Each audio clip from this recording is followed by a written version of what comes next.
And then I open this academic session in which Mr. Paolo Meiani will defend his thesis called Left Ventricular Onloading in Extracorporeal Life Support.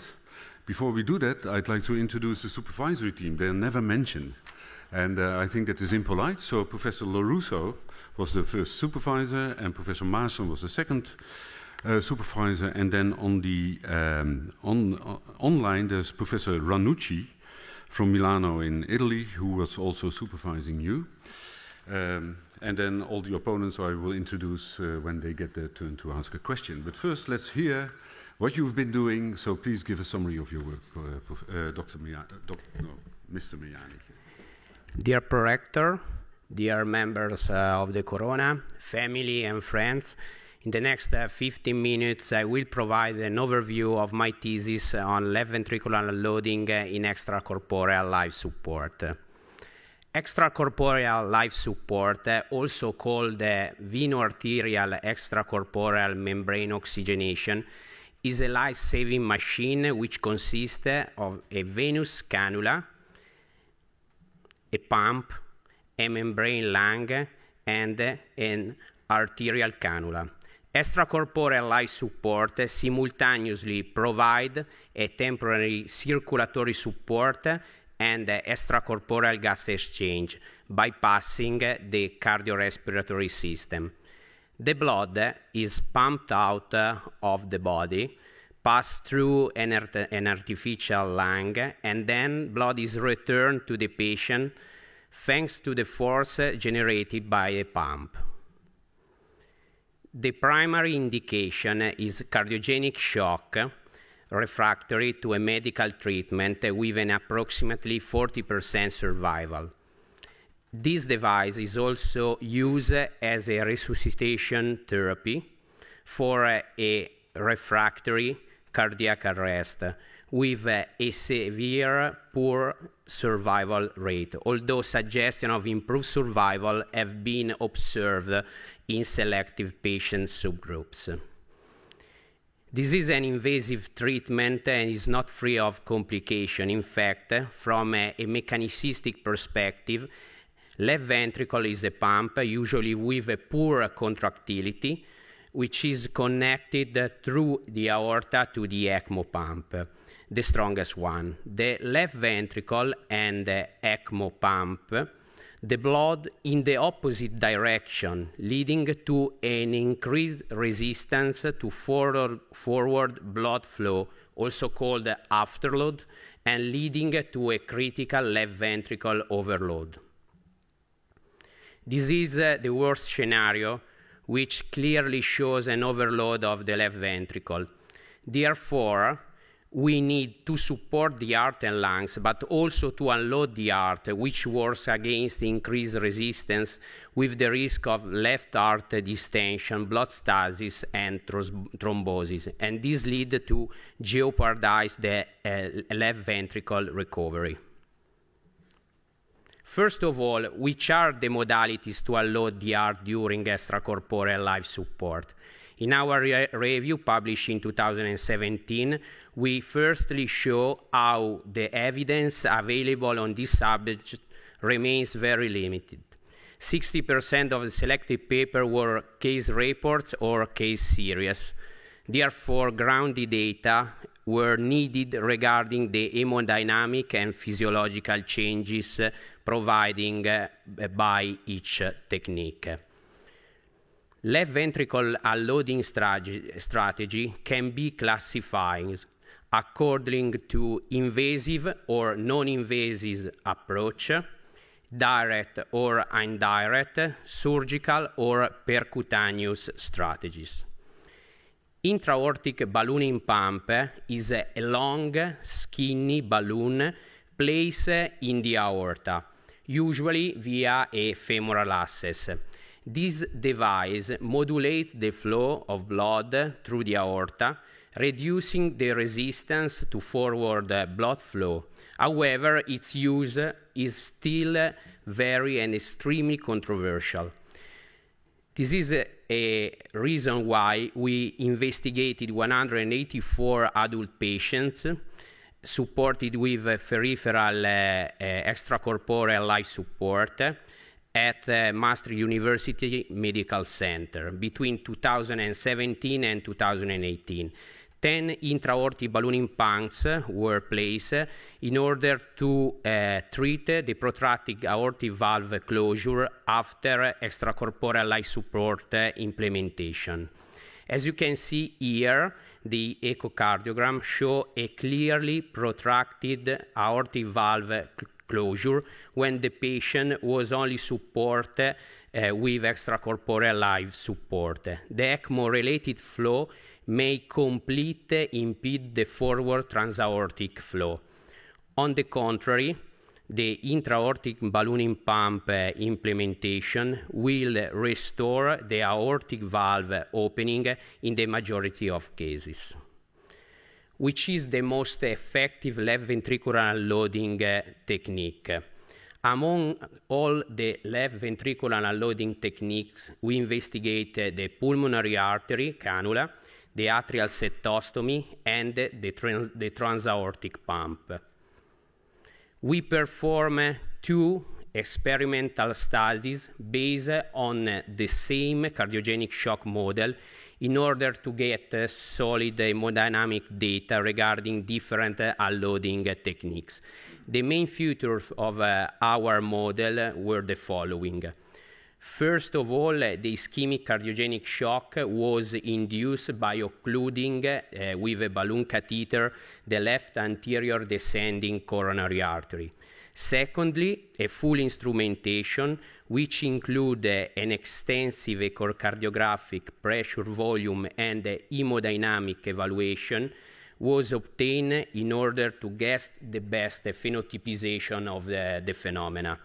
And third, a stepwise approach, which consists of control and small increments of ECMO flow, has been used in order to better investigate the incremental overload. In this paper, we analyze in details the pressure volume loops which depict the heart workload. The most important determinants of the myocardial oxygen consumption are the external stroke work, which is the energy generated by the ventricle, and the potential energy, which represent the residual energy in the myofilaments.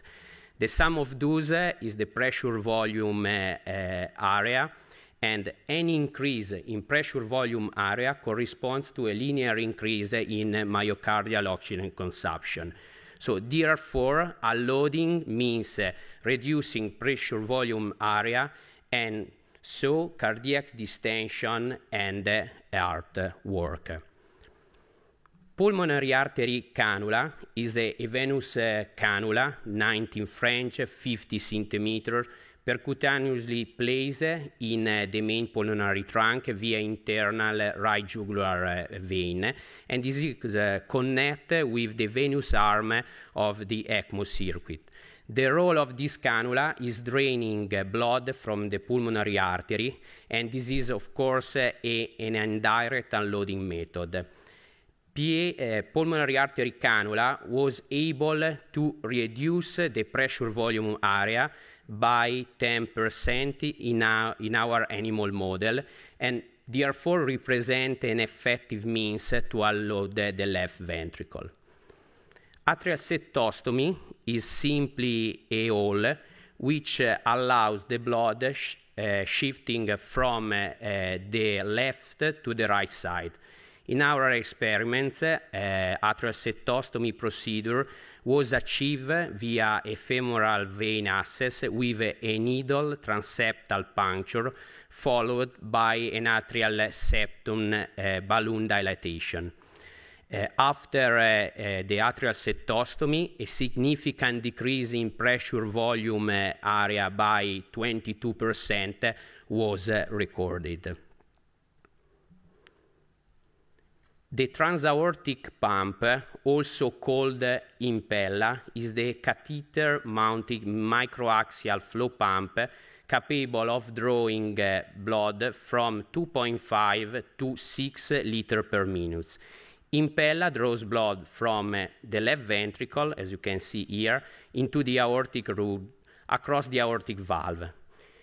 Taking into account the pressure volume area reduction, the pressure volume drop is more than 3 times higher with Impella compared to pulmonary artery cannula and 13% more in comparison with atrial septostomy. In this paper, we investigate a very rare and unique population. We select 90 patients undergone to extracorporeal life support and after a congenital heart disease surgery affected by a post-cardiotomy shock. 42 patients receive unloading, 48 without unloading, and among those with unloading, 90.5% receive atrial septostomy with or without left atria cannula. And these are our results. First of all, ECPR was the best predictor of mortality. LV unloading was the most important predictor of survival, and furthermore, those did not have a cardiac arrest and receive unloading show the better survival. On the contrary, those with a cardiac arrest and without unloading had the worst survival. This paper gives us an important remark. Since the adult population is characterized by several confounding factors, most of the proof in adult patients regarding the left ventricular unloading impact have required matched population or did not achieve any significance. Therefore, the impact of the survival found in our pediatric population may underline the real effect of left ventricular unloading in a homogeneous population and without the comorbidities. In this paper, we summarize the available diagnostic tools for monitoring left ventricle function during extracorporeal life support. The most important criteria are the arterial pulsatility and the echocardiographic evaluation. The echocardiogram plays a central role in this monitoring and must be frequently performed in this type of patient. When a mild left ventricular overload occurs, we recommend to promptly act with all the non-invasive unloading maneuvers, such as modulating ECMO flow, inotropes use, avoiding vasopressor, increasing ventilation pressure, or avoiding fluid overload. In case of moderate LV overload, intra-aortic ballooning pump should be soon implemented and check its capacity to revert at least the aortic valve dysfunction. And finally, only in case of severe left ventricular overload, an invasive approach must be applied, which should be tailored on patient features and physician expertise. And therefore, my thesis conclusion are the following. First, the left ventricle unloading approach during veno-arterial extracorporeal life support has been shifting from a sporadic action to a common frequent need. Despite its controversial role, intra-aortic ballooning pump might be a valuable option in case of protracted aortic valve closure as a first step as minimally invasive attempt. And based on our experimental studies, transaortic pump is the most effective method to unload the left ventricle during extracorporeal life support. Atrial septostomy and pulmonary artery cannula hemodynamic impacts are certainly less effective, even if still valuable and effective in selected population or clinical scenarios. The benefits of left ventricular unloading remains to be consistently proven, but in selected population might be more significant. And finally, based on preliminary, preclinical, and clinical data, indeed to be confirmed, left ventricular unloading might become a routine approach in veno-arterial extracorporeal life support. Thanks for your attention, and thanks for my family to supporting me. And thank you for this summary. Nice picture, I must say. The first question will be asked by the chair of your assessment committee, and that's Professor Kevin Vernooy. He's a professor of electrical treatment for heart failure of our own medical center here in Maastricht. Mr. Prorector, thank you very much. Dear Mr. Candidate, my congratulations. You did an amazing job. You did not even spend so much time in Maastricht. It's been already quite some years that I saw you. And nevertheless, you created a very impressive thesis, a lot of publications. So, again, congratulations. And with that, of course, also to the promotion team, because it's been a marvelous job. But I'm not here only to congratulate you, but also to ask some questions. And actually, I was struck by chapter 4. To go back into physiology and to look what is actually doing ECLS and the unloading with pressure volume loops measurement. And it's always tough. How do you measure it? What do you measure? Where do you go for? And you say in the introduction that the aim was to compare the different strategies, PA cannula versus Impella. But I was actually wondering, what was the hypothesis? What did you think up front when you were planning to do the study? What was the hypothesis of the study? What would you think that the results would have been? Okay, so highly esteemed opponent, thank you very much for your questions. So first of all, I think in that paper, in that chapter, the hypothesis was using a so detailed strategy to get hemodynamic data. Our idea was Impella, which is a direct method in order to really empty the left ventricle, was the best way in order to unload the ventricle. So my first hypothesis is that the transaortic ballooning pump, which is able to direct empty the ventricle, is the best way in order to unload the ventricle. Okay, so the hypothesis was Impella is better in unloading than the PA cannula. Yes. And then the second question always comes with these studies: what is your primary endpoint? What are you going to measure to determine whether the study is positive, yes or no? I was wondering, what was your primary endpoint in the study? In that study, my primary endpoint was unloading and therefore pressure volume area, which differ in pulmonary artery cannula and Impella. Okay, so you looked at pressure volume area. However, that was negative. You didn't see significant differences between pressure volume area with either method.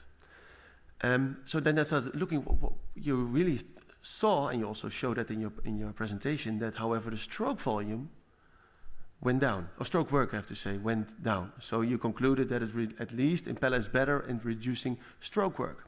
Yeah, of course, but I mean, the total amount of energy used by our left ventricle is given by the pressure volume area, and of course each method is able to properly unload better the potential energy or the stroke work. After all, this study has some limitation because, for example, the reproducibility of cardiogenic shock in animals sometimes is not really easy. And for that reason, maybe we didn't get the significance in a statistical way. But I think the reason the result about the stroke work is pretty important because when we consider the pressure volume area, which is the sum of them, we should take in consideration the single effect on stroke work and potential energy.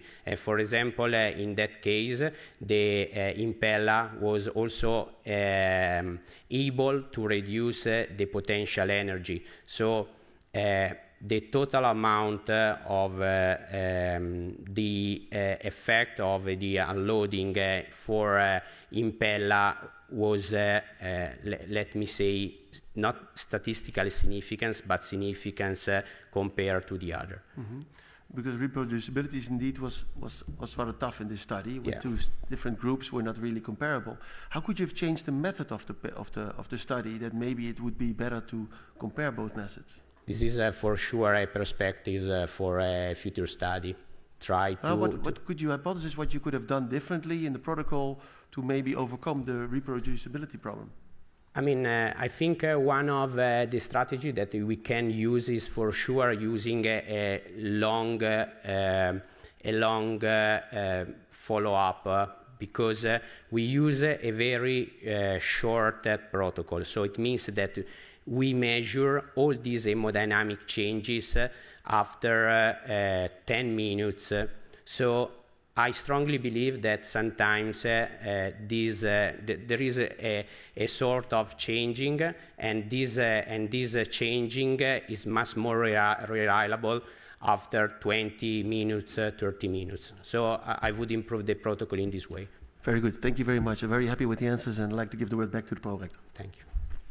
Thank you, Professor Vernooy. I now turn to a guest in our committee here, and that's Professor Bart Meijns. He's a professor of cardiac surgery from the University Hospital in Leuven, and that is in Belgium.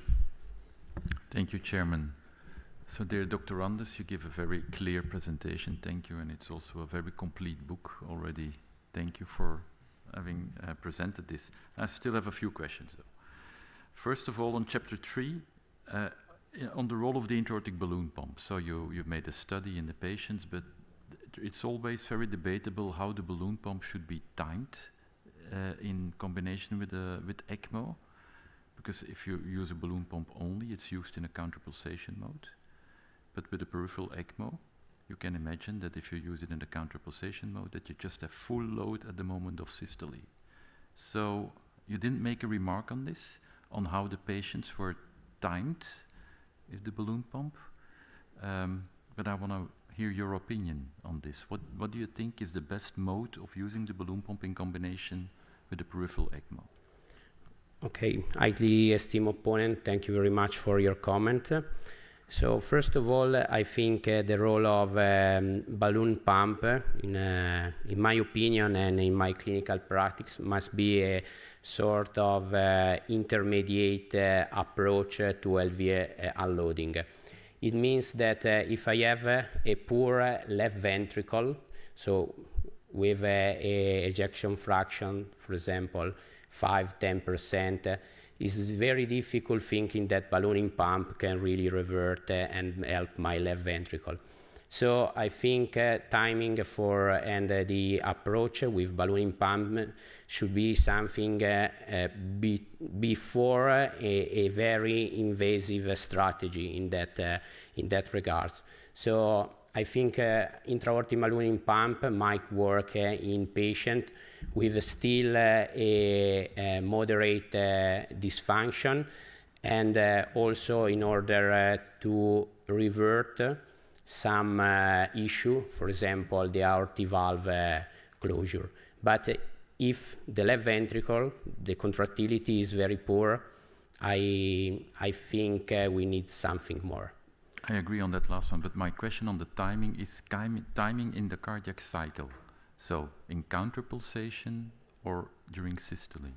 No, I mean we need to pump during the diastole, the diastole phase, in order to increase the coronary artery flow. Of course, this is the way that we need to use. So I use intra-aortic ballooning pump usually in a ECG gating mode in order to better set and to better set the timing between the heart function and the intra-aortic ballooning pump. So you suggest to use the balloon pump in combination with ECMO the same way as you would use the balloon pump if you would use it as an only strategy.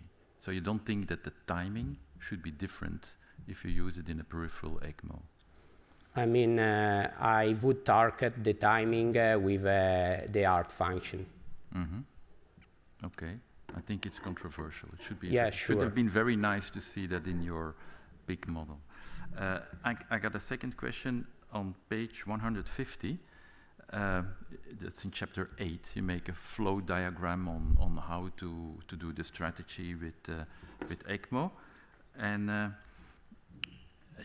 the first one is on post-cardiotomy heart failure, and there you write, consider to switch a central to central configuration if the VA ECMO is peripheral. Mm-hmm. And I was surprised because a paper from this center here, actually your co-author showed in a review paper that peripheral ECMO has less complications, less bleeding, and actually a better survival. So why do you advise to go in post-cardiotomy heart failure from peripheral ECMO to central ECMO? So, highly esteemed opponent, thank you for this question. I think it really depends on the clinical situation. If I am in DOR, for sure, shifting to the central configuration and check if the central configuration works properly might be a good option. Otherwise, if I'm not in this setting, for sure is sometimes pretty difficult and very demanding, suggesting to shift in the central configuration.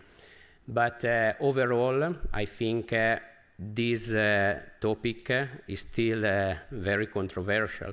So making a common approach is very difficult, and sometimes also with colleagues it's difficult to convince or not convince them about the effect of central configuration in terms of less impact on left ventricular overload.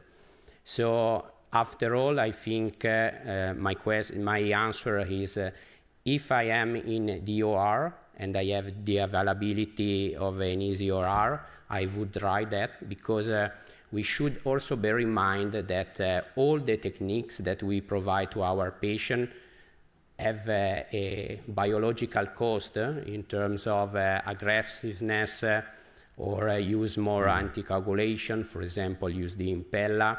So for that reason, sometimes making all easier or all simple is better.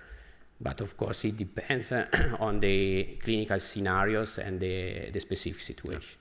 So you believe that the central cannulation provides more unloading than the peripheral one? Short answer, please. Yes or no? I believe that not provide, but could prevent overload. Okay, well, thank you. Thank you, Professor Meijns. I now turn to another guest, and we're always happy to have guests from other university centers, and that's Professor Donker. He's a professor of cardiovascular and respiratory physiology at the University of Twente. Thank you very much, Prorector. I would like to congratulate you, candidate, and the promotional team.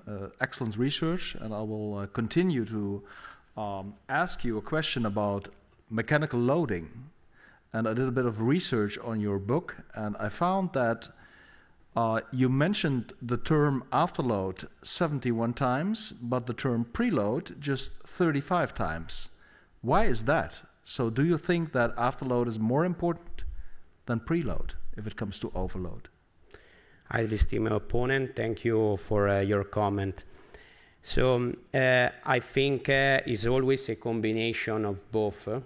So of course, I think in this specific topic, we were, but we are still very focused on the afterload. On afterload, okay. Yeah. Then if you allow me, I would like to interrupt you and ask you, what is your personal definition of afterload? My personal definition is the amount of work that the heart has to do in order to pump. So that is a bit of general definition, I would say. So if we would go to figure 1 on page 11, that is the figure that you just showed on the pressure volume loop. So where in that figure would be the afterload?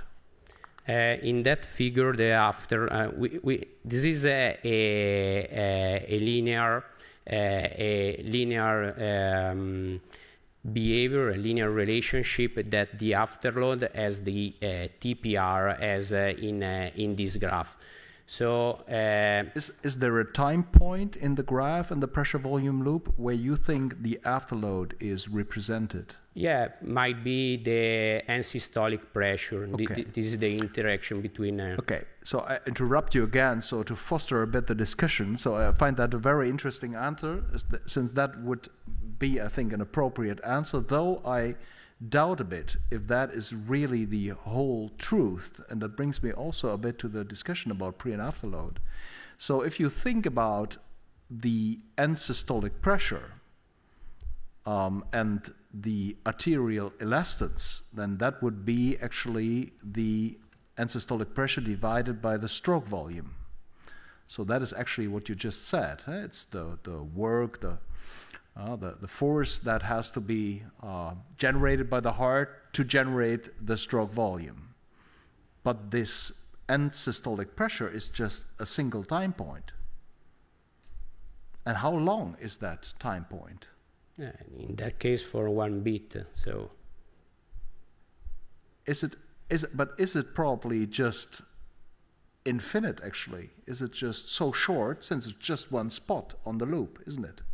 So, and that is why I don't understand that you mention afterload, and others also do that, so much. So is that a good representation? That would be my question. might be an approximation. Yeah. The second question that I have, if I still have a minute, you coined the term, and I say coined, since you mentioned that a couple of times, protracted aortic valve closure, but you do not define it. So how would it be defined? I mean, you mean in chapter? In chapter 3. Yeah. Okay, so according, I mean, the definition in that case was a protracted aortic valve closure that is not possible to revert with the non-invasive maneuvers in that time. But I agree that... And is there a duration? No. And how would the pressure volume loop look like if the aortic valve is closed and you run high flow via ECMO? I mean... So would it be very narrow? Yes. Okay.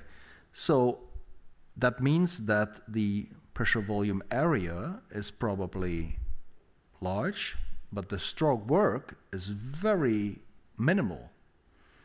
So I wonder whether the cardiomyocyte cares about the aortic valve being closed or not. So it could be that if there is not so much preload, that this situation is not so problematic, actually, in terms of loading conditions. What do you think about that?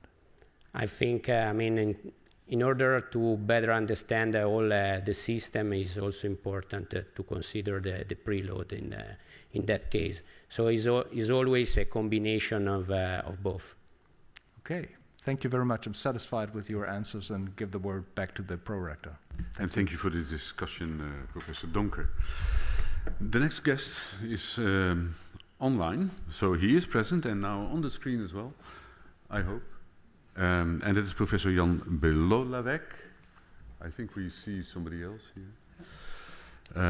And Professor Belolavec is a professor of interventional cardiology at the Charles V University in Prague. I hope he's still there. Otherwise, maybe the technical support can tell me whether something went wrong. It seems he's disconnected from the Zoom meeting. Okay, then we'll postpone the question of Professor Belolavec and turn to one of our own professors, and that's Professor Arnoud van der Hof. He's also a professor of interventional cardiology, so that's very good in this respect. Thank you, Mr. Pro-Rector. Dear candidate, also my congratulations to this impressive work. And you added some evidence in what you also call, well, there's a lack of evidence to show this support is effective, yes or no. I want to ask one of your paranympha to state statement number 4.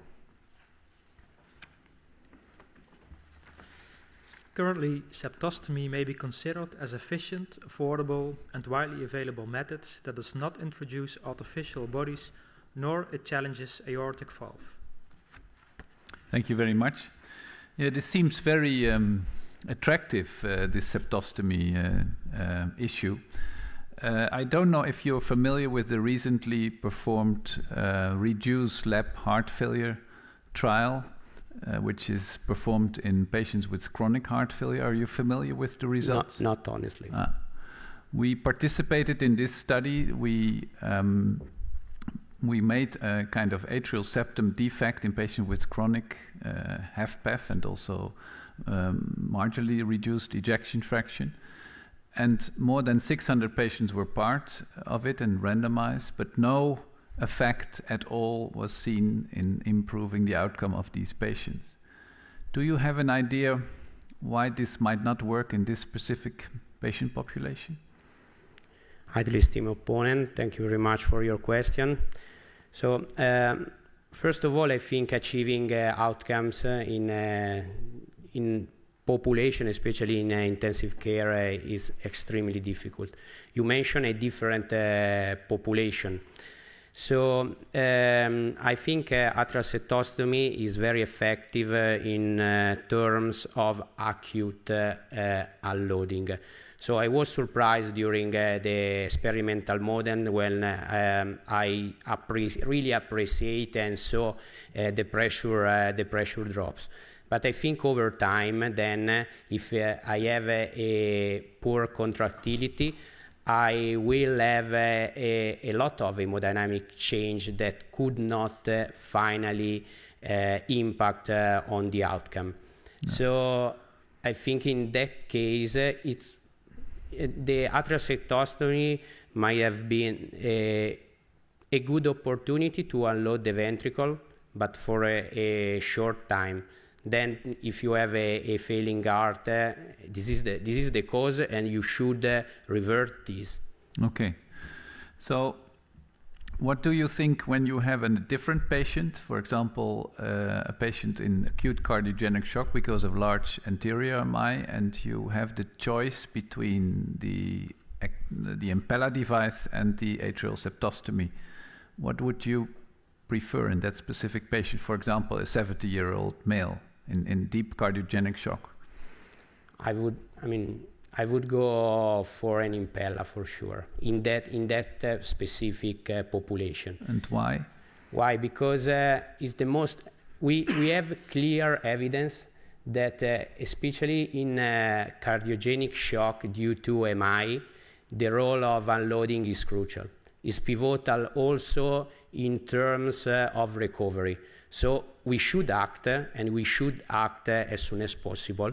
And the most effective way for unloading the ventricle, if I don't have, for example, an hypertrophic disease, so you mentioned, I think, a standard acute myocardial infarction, I use the most effective way to unload the ventricle.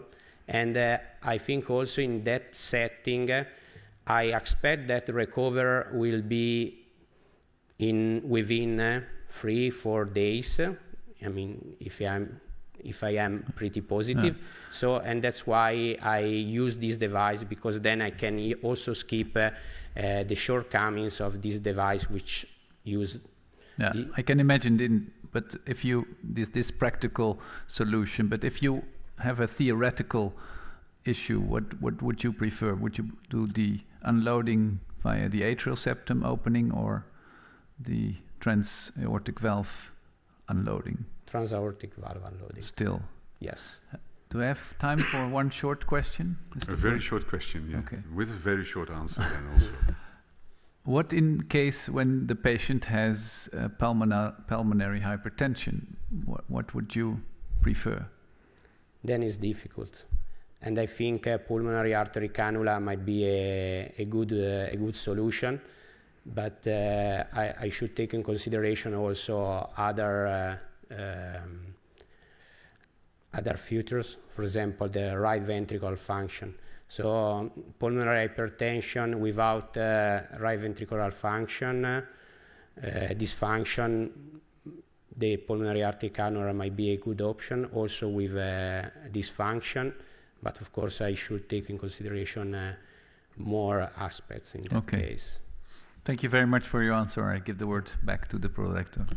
Yes, and I apologize, but I stick to the original scheme so that if the Professor Belavec comes back, he still has time for a question. So, the next question will be asked by Dr. Driessen. He's of the Department of Intensive Care of the Maastricht University Medical Center. Yes, thank you, Mr. Prorector. Dear candidate, congratulations on a very important work, I think, very extensive, excellent thesis. I would also like to involve your supervisory team in my congratulations and, of course, your family. But I'm also here to ask some questions. And I would like to start in chapter 3, in which you describe the role of the balloon pump in patients, 10 patients with protracted aortic valve closure. But you mention on page 53 that you got those patients from a database from 184 patients in our hospital, actually. And I was wondering, as a clinician, I was curious, do you know any of the baseline characteristics of all those patients, or they're mostly post-cardiotomy patients or post-MI? Can you tell me something about that? Esteemed opponent, thank you for your comment. In that paper, we selected only 10 intra-aortic balloon pumps. Why? Because a part of the patient, in that case, were supported with our intra-aortic balloon pump. I mean, after, for example, surgery, and most of them were post-cardiotomy patients, so we exclude them. So we only analyze patients, most of them still with a post-cardiotomy cardiogenic shock, support with VA ECLS, and with a clear issue of the aortic valve opening, and after that supported also with intra-aortic balloon pump. And that's why maybe your thought was only 10 patients with intra-aortic balloon pump, but the process was in this way, and that's why we only analyze and we have only 10 patients.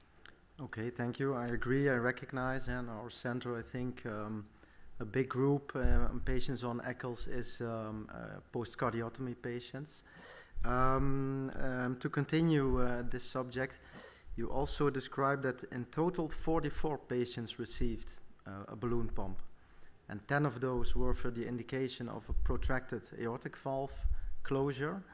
Do you know anything about the other 34 patients? What were the indications for the balloon pump in those patients? In the other case, we didn't mention in the paper, but basically was for an issue regarding signs of LVA overload. Of course, now we are touching a very specific topic, so the definition of LVA overload. So in that time, we use a echocardiogram. So the most common indication was smoke-like effects in the left ventricle, and also a dilatation of the left ventricle. So these were the indication for the rest. Okay. It was a very nice overview of the how you classify these patients. I also saw it in the ELSO guidelines, so great. And my next question would go on to chapter 6, in which you describe the atrial septostomy in an animal model. Maybe just a simple question for you, but I couldn't find it. Why did you only use female swines? I was just for practical reason in the university, and also because we use that for an anatomical issue that we can have with male swine. Okay, thank you. Thank you for making that clear. If I still have time, Mr. Prorector, I will continue on this chapter. On page 115, you describe during atrial septostomy a reduced MAP and cardiac output, and also in a paragraph a little bit later, you propose permissive hypotension as a possible beneficial thing to do. However, as an intensivist, and I know you're also interested in intensive care medicine, I started to get a little bit concerned about organ perfusion because I couldn't find any lactates being measured or renal function. Can you reflect on that? Esteemed opponent, thank you for this comment. I think it's a crucial comment, and of course, we, in that case, in that paper, we didn't have lactates or any other further signs of hypoperfusion, and of course, it's a huge limitation.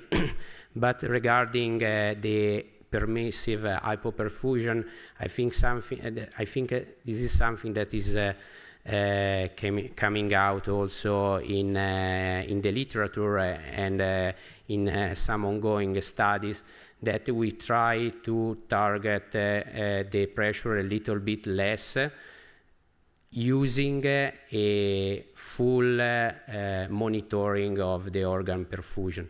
Maybe the difference between the mean arterial pressure and the central venous pressure might be a good target, but I think if we don't have any signs of hyperperfusion, we can go also less than 65. Okay, but in humans, of course, you would measure lactates, renal perfusion, as we do in the intensive care. I'm looking at the pro-rector. I think we now first go to the next opponent, and then we'll see what happens when Professor Mokhtar, who is the next opponent, has finished. Yeah? Thank you very much for your answers. And then I give the floor to the Emeritus Professor Mokhtar, who is a professor of cardiac surgery. Dear Mr. Candidate, I want to ask your paranymph at the left side to read the back side of the cover of the book. Use of extracorporeal life support has been exponentially increasing over the last decade and is now considered a mainstream life-saving treatment modality in critical care medicine. Mr. Candidate, you use the word mainstream, ECMO, in critical care medicine. Is there now enough evidence, or is it feasible to start a mobile ECMO team in big cities, in big centers? The answer is yes or no. And if it's yes, can you give your personal selection criteria or indication to do it? Esteemed opponent, thank you very much for your question. Honestly, I think that this is a very difficult question. All over the world, 2 centers are leading ECPR with ECMO mobile on site, and we have very controversial results. To be honest, it depends on a lot of factors, not only medical evidence, but only organization, so the emergency system. So maybe this is a fascinating and available possibility in our country, but it's still far from standard of care. And I think, for example, taking into consideration my experience in the Netherlands and in Italy, I would rather have the patient in the hospital, cannulating safely the patient and don't lose time before. Okay, but there's a study started now in the Netherlands, as you know, and the problem is probably what you also know is when the ECMO is inserted on street, witness cardiac arrest, and the transport to the hospital takes 1 hour, 1.5 hours. How do they, what's your answer, how do they care of left ventricle unloading during transport? Because they don't have the real parameters to look at it. Maybe they have echo, maybe they can use non-invasive measures to reduce left ventricle overload. What's your answer on it? I mean, my answer in that case is we should decide our priority. As a medical doctor, I put the patient on ECMO not for the heart for sure, because he has a perfusion problem. And now I would like to say to save the organs, so the perfusion. So this is my aim. Left ventricular unloading, so a cardiocentric view is something that comes a little bit later.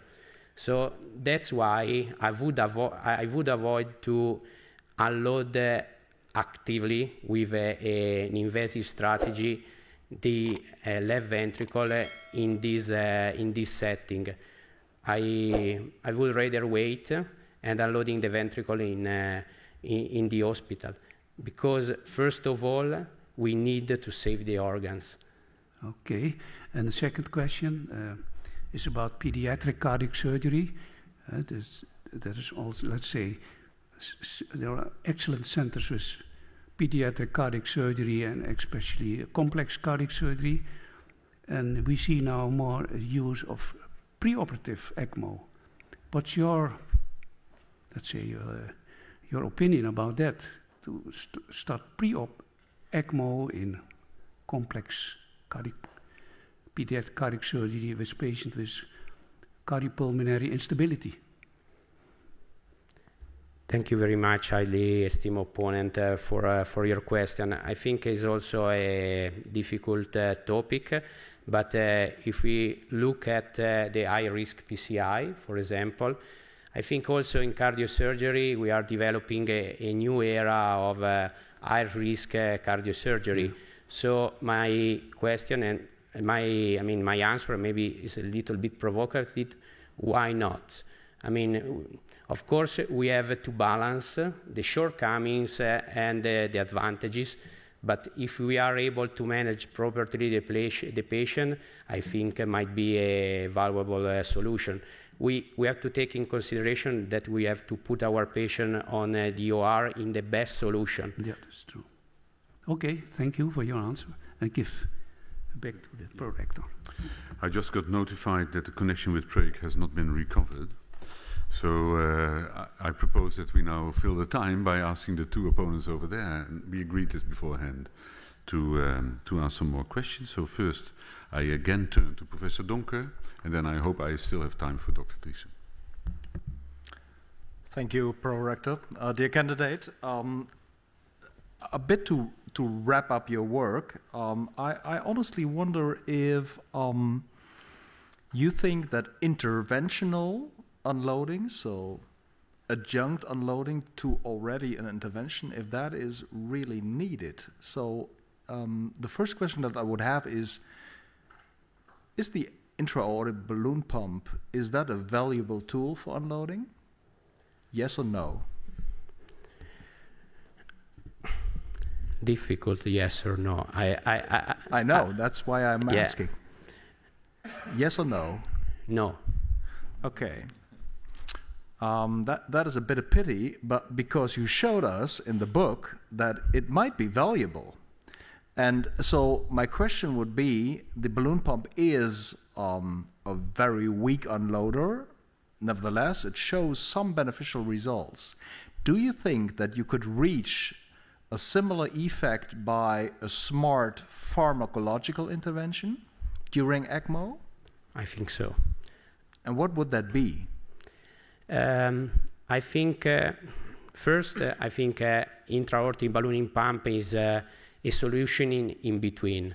So if you ask me, I have a very poor left ventricle, what should I do? It's very poor. We should unload with something more.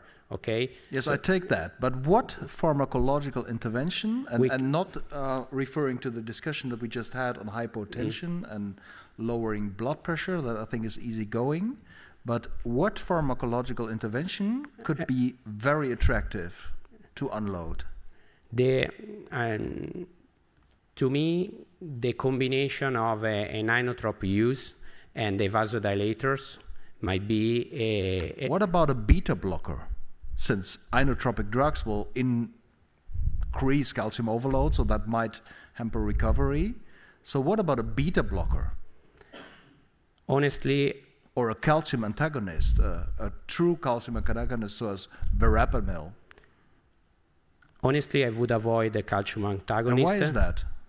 Because I'm afraid that with a significant that can impact on my left ventricle function. And but you're on mechanical support, so you could tailor that to a minimal left ventricular function, but you can't impede the right ventricle, since the right ventricle is probably the evil, isn't it?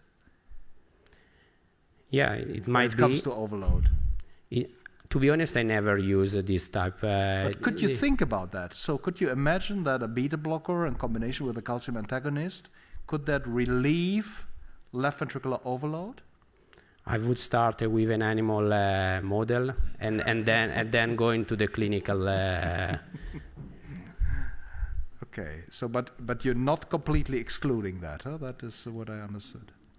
So you might consider that in the future, but you still would like to reflect on it. In experimental setting, I would try to. I mean, I'm fascinating about that, but I mean, if I have a patient in front of me, I never do that. Okay, thank you very much. I'll give the word back to the prorector. Thank you. Yeah, I see a new PhD project coming up actually. Dr. Driessen, you had more questions, so I hope you will ask him now. Thank you again, Mr. Prorector. Dear candidate, maybe after the summary by Professor Donker, I would like to look a little bit in the future. And during your thesis and also in the discussion, you conclude and you state that further research is needed. And I was happy to find that you pointed out to some randomized ongoing trials. One of them comparing VA ECMO with alone versus VA ECMO with Impella, and I further looked into these trials on the internet, and there were some things that worried me a bit. So the first trial that started in 2018 and is still running and is expected to finish in 2025, including only 96 patients. So that wondered me a little bit. The second thing about this study is that it excluded post-cardiotomy patients, which is, as we discussed earlier, one of the most common reasons in our hospital and also in America you describe in your thesis for VA ECMO. So what do you think about this trial, and do you think that it's going to change the policy? So, esteemed opponent, thank you for your comment. I think so far we have evidence about the comparison between VA ECMO and the Impella setting, so the combination only in matched population or in Becker registry. So for sure we should go in that direction. And I completely agree that avoiding a post-cardiotomy patient is a limitation, but we all know that these are the most critical patients with the higher mortality. So maybe the decision in that regard was in order to start from a much control setting. Then I fully agree that 96 patients were a poor population. I mean, but I think we need clear data. And secondly, I think we are, in intensive care, we are keeping on focusing on huge outcomes, for example, mortality. Mm-hmm. But as the paper on pediatric patients showed, it's very difficult to get these solid and huge outcomes. I think it's better finding a pure model and proven what we are saying instead of working with a big data. It's a different approach, I know, but I think we should aiming for that. Okay, thank you. I completely agree that mortality, certainly in intensive care studies, isn't always the best endpoint. Could it also be that by excluding those patients and more including patients with a myocardial infarction, that they react better on Impella in order to reduce infarct size, as you describe in the thesis? Do you agree? I fully agree with that. In fact, I think the best setting and the well-studied setting in this field is indeed the acute myocardial infarction, the cardiogenic shock in combination with acute myocardial infarction. Mm-hmm. Yes. Okay. So what if you had a bag of money and could make a trial? What would you do? I would start with a pure model where I test all the techniques. Okay. Thank you. Thank you very much. You heard the Beadle. The time appointed for defending your thesis, Paolo Maiani, has now passed, which implies that the degree committee will withdraw to discuss the quality of the thesis and the defense you just gave, and I would ask you and your company to await the results of our deliberation in this room, and thereby I adjourn.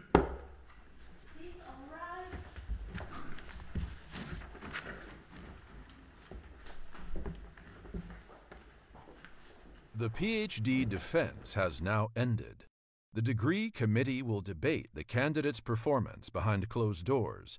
This process usually takes about 10 minutes.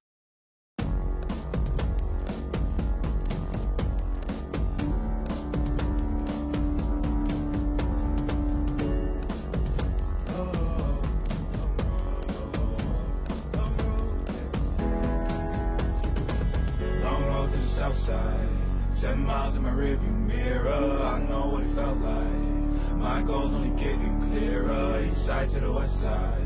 No place like home. If there's questions that you've got, go the extra mile and die.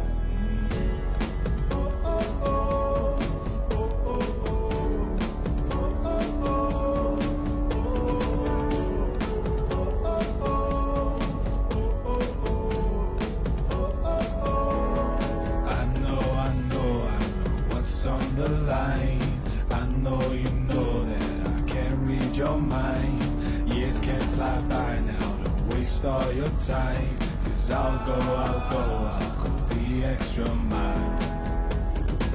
Long road to the south side, 7 miles in my rearview mirror. I know what it felt like.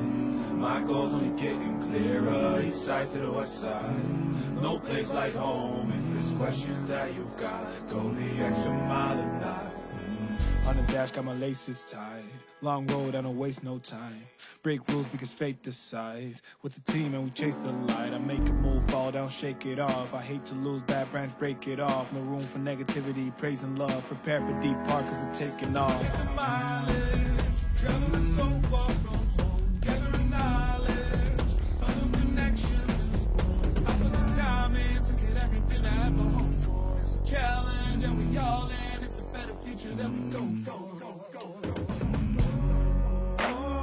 Even though these nights seem long, I know that I am never on my own. Know you've won the battle once you've grown.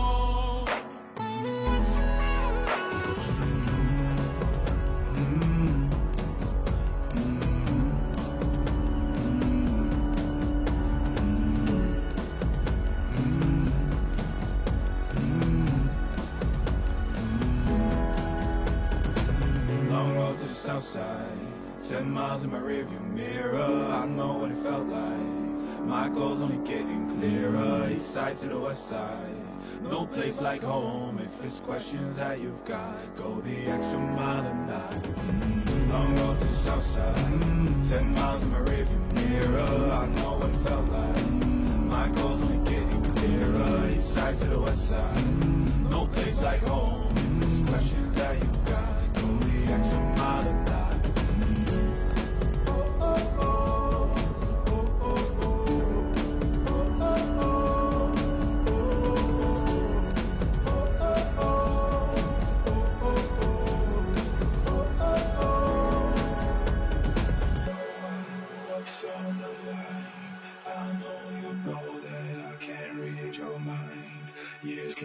fly by now, don't waste all your time. 'Cause I'll go the extra mile.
Paolo Maiani, the degree committee here present has assessed the quality of your thesis and the defense you just gave, and in view of its positive verdict and taking into account the previous qualifications, the degree committee has decided to grant you the degree of doctor.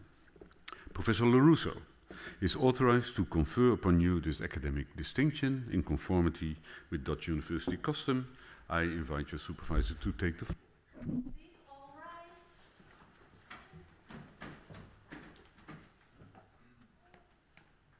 Dear Dr. Maiani, do you promise to work in accordance with the principles of scientific integrity at all times, to be careful and honest, transparent, independent, and responsible?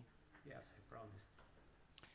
By the authority vested in us by law and in conformity with the decision of the committee here present, I hereby confer upon you, Dr. Paolo Maiani, the degree of doctor and grant you all rights attached by custom and law. And as evidence, you will receive this certificate signed by the rector, by the secretary, the supervisor, and all the Corona members.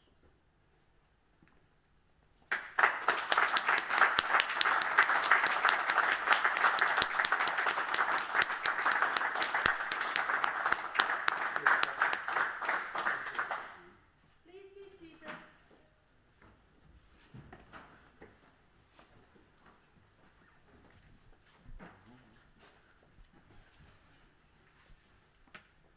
So now, dear Dr. Maiani, dear Paolo, it is really a big pleasure for me being here with you, with your family, your friends, colleagues, and celebrating a major achievement in your scientific career. These pleasures come from many reasons, and I will just tell all of them. So I hope you don't have a lot of things to do this evening. Oh, okay, jokes apart. First, seeing you growing intellectually and scientifically, not forgetting clinically, it has been a real pleasure for me, and I hope for all the people who work with you.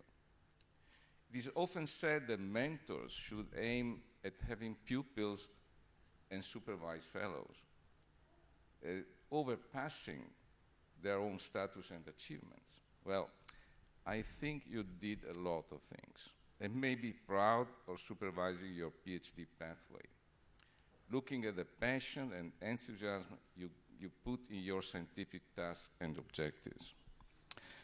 You know, you passed through not easy times, particularly when you came back from Maastricht to Italy. You were completely absorbed by the clinical activity, the clinical duties, somehow slowing down a little bit your planned PhD project.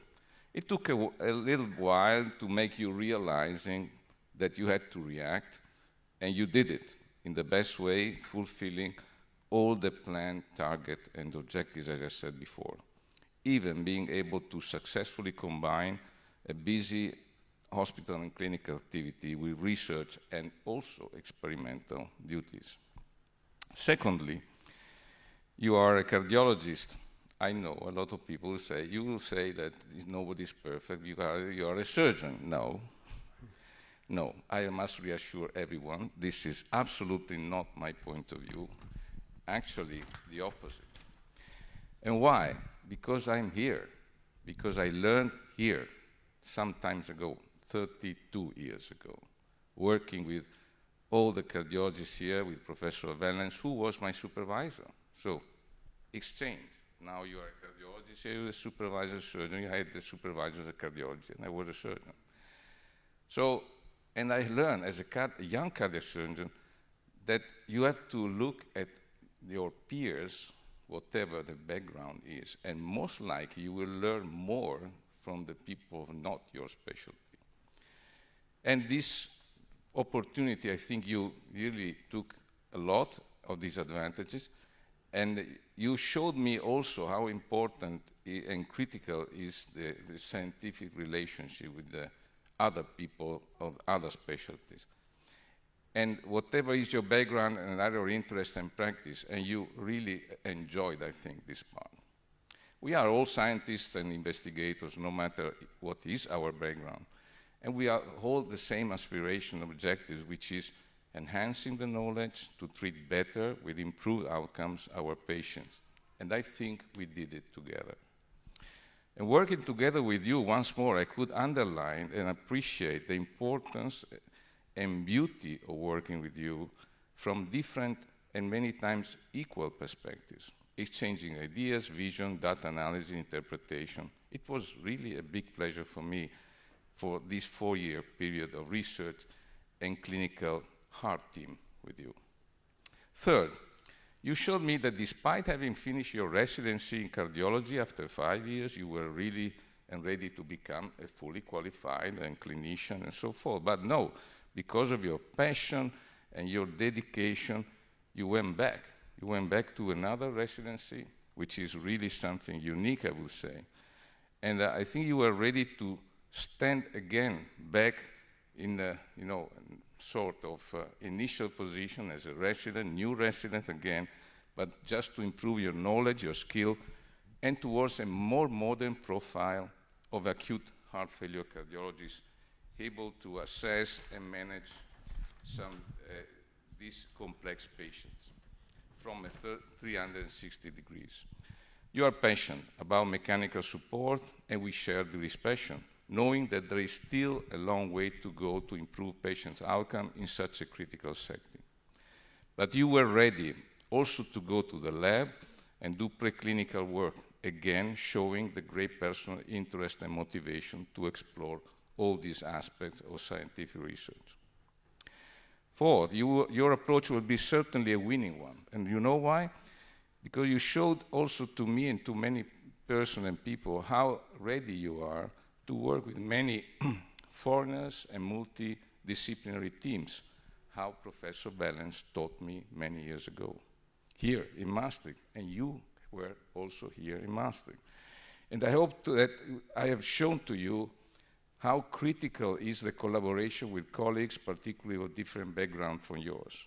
You have been working and meeting a lot of people during your PhD pathway from all over the world, and people know you already, achieving what I always tell my PhD fellows. When you will be at the end of your PhD pathway, you will understand what I mean. You will be considered an initial expert of the field, but you will be also considered a peer, which is the most important thing. You have been already invited in congresses, workshops for book chapters, publication invite, and so forth. You achieve some sort of recognition, but this should be just an additional drive and stimulus to proceed in this direction. Hoping that your family will forgive me, because this will keep you pushing a little bit out of the boundaries and a little bit late and, let's say, far from your family in your scientific career. Finally, I know I said that you are not perfect as a cardiologist, particularly because you are a fan of AC Milan, the football team, which is certainly, let's say, was the biggest doubt in my choice about you, but okay, it is what it is. But let's see who will convince the other one to change, maybe. I don't think so, but if not, we'll look at the football matches as a football heart team, replicating what we have done scientifically and clinically. So, in conclusion, really, my heartfelt congratulations again to you, your lovely family, your Virginia and son, your parents, your sister, and the rest of the family. Keep on going this way. A lot of sacrifices are ahead of you. Unfortunately, I can really tell you. But I am sure a lot of satisfaction and rewarding work, particularly from your patients, who will certainly have a knowledgeable, skillful, and scientific-oriented doctor looking after them. Success and ad majorem. Thank you.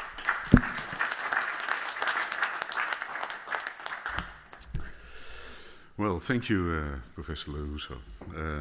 Paolo Maiani, Dr. Maiani now, of course, Also on behalf of the Maastricht University and the whole academic community here in Maastricht, I would like to congratulate you and extend that to the family, although they are now in doubt about the future. I saw the lovely photo that you showed.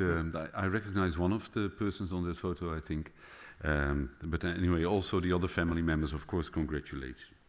And I'd also like to congratulate the supervisory team, Professor Russo, Professor Maas, and Professor Ranucci, who is online. They did a great job in bringing you this far, although most of it, of course, you did yourself. I must say that, you know, I don't often see a PhD thesis in which the candidate, then candidate, already had 53 publications in his name, of which 7 are in the book. So, you know, this is really an accomplishment that you should cherish and that we value here in Maastricht, of course. I was also impressed by the diversity of the studies that I saw. I'm not a specialist in cardiovascular issues or whatever, but, you know, I can recognize that you've done reviews, you've done animal studies, you work in pediatric medicine, you work with other types of patients. So it's really a diverse set of papers that you present here, and I'm really impressed by that. Now, I have to thank, of course, all the opponents that were here, and also the one that was here for a short while online, but could not make it in the end, and especially those from abroad or from other universities. Thank you for coming here. We always appreciate this.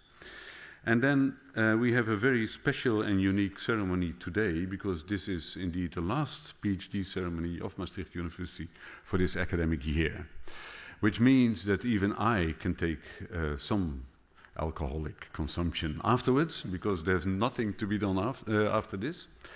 Before we do that, I'd like to stay here for a while and take a picture, and we'll put Professor Ranucci on the big screen so that you have a memory of this day with all the people present that were here today. And then after that, we also go to the stairs to take a small picture there. And since there are not so many people, you can easily stay here or maybe even take the photographs.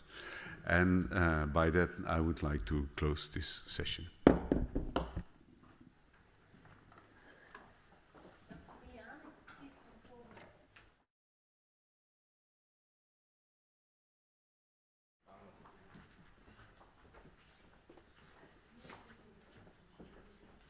think you should stand next to the